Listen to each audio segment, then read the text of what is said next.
Any of you do forging know what a nightmare this is. Forge scale or fire scale on your steel. You will know that when you do a restack, you've got to grind all this off, and this stuff is hard. It's as hard as glass. It absolutely destroys grinding belts. The best way to do it obviously is to get a grinder and grind the fire scale off, or you can put this in muriatic acid, which removes some of it, but it still needs grinding. You can put it in vinegar for a week, it still needs grinding. So I use a 9-inch grinder when I'm grinding this. And I get these Norton Expert discs. This is a 9-inch disc. I think it's about 6mm thick, and it does a pretty good job. It's also for stainless, so it's a tough, hard grinding disc. But the problem is with fire scale, it does kind of glaze over. That's the only trouble with it. So that disc there is completely smooth now. So when I'm grinding off fire scale, I'll only get so far, then I will literally have to stop and kind of try and just grind some steel to try and deglaze this, get the fire scale. It kind of embeds into the disc, and the steel, it grinds very slowly, and then the steel just starts getting really hot. Now, when I was looking for grinding discs, I noticed something, and I saw these. It's a conical disc meant for grinding cast iron and steel, and I thought it looked pretty good actually. So I fitted it to my grinder, and this is it. Some of you may already have these, some of you may already use these. I've literally just got this today. You may think it's kind of difficult to fit, the lock nut being inside there, but I literally did it finger tight, and then I just turned the disc clockwise and it locked it up in place, and I've spun it on a few times. I had a little go with it before and it's not come loose. So the thing I like about this is when you're grinding, you've got an almost flat face.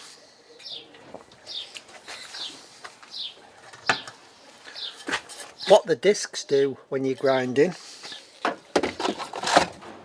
because you're kind of grinding there on that little section, you've only got a little bit of that in contact with the surface of the steel.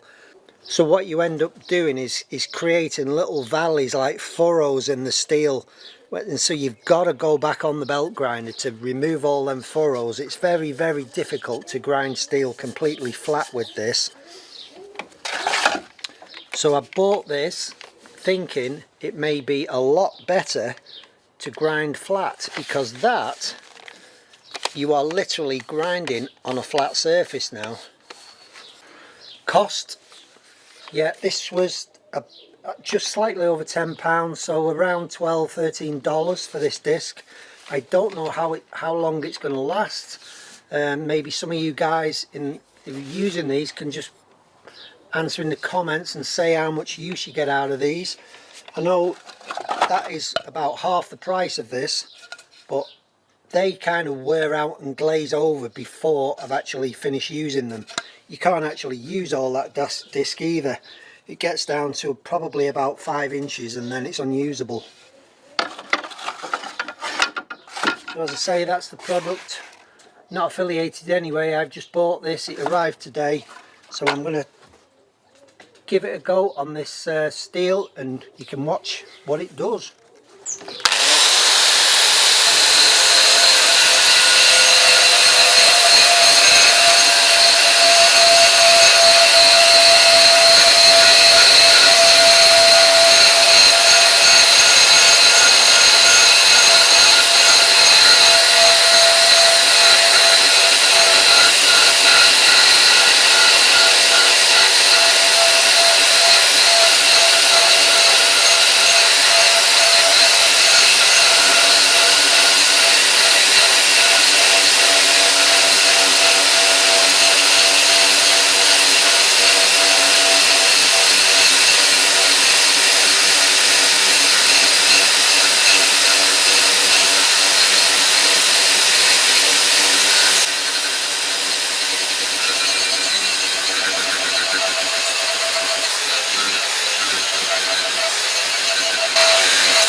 quite impressed. That is literally dead flat that way, and literally dead flat that way. You would never get that with that, because that puts ridges, furrows down the steel. I cannot believe how flat that is, guys. So that, after grinding with that cup disc, can literally be cut, restacked and forge welded. It does not need to go onto the even touching the grinding belt, which I guess you can say grinding belts are expensive. You know, good grinding belts, ceramic belts, are 7, 8, 9, 10, 11 pounds each. If you're saving on ceramic belts, then that cup grinder, but apart from anything else, that came off so easy. As I say, that just glazes over the surface. I just found there that if you push, if you grind, if you don't start on the fire scale and pull back, you push onto the fire scale, grind that way, it kind of throws it off, which is that's something new. That's something they do not do, and it is not, absolutely not, glazing up that surface at all. I am definitely going to buy another one. I think you'll agree that's done a pretty tidy job of that. It may be a little bit coarse. It looks like kind of a 36 grit. I'm sure that reference on the box means something. I don't know what grit size that is. I suppose if you was fussy, you could just run that down quickly along a 120 belt just to flatten it off a little bit. I'll do that and we'll see how it looks. Literally pulled over a 60 grit belt once. That one pull over a 60 grit belt. Fantastic. That is beautifully ready for forge welding. There you go. As a footnote, I've just ground over those 2 bars. Beautiful and clean. Now ready for cutting, stacking, reforging, and I can safely say, as to the cup grinding disc, I'm hooked. There we go. Which do I prefer? Absolutely fantastic. Hands and shoulders better than that. So hope that helps someone. As I said, if you use one of these regular, and you can give me some idea how long they last, just leave it a comment, will you?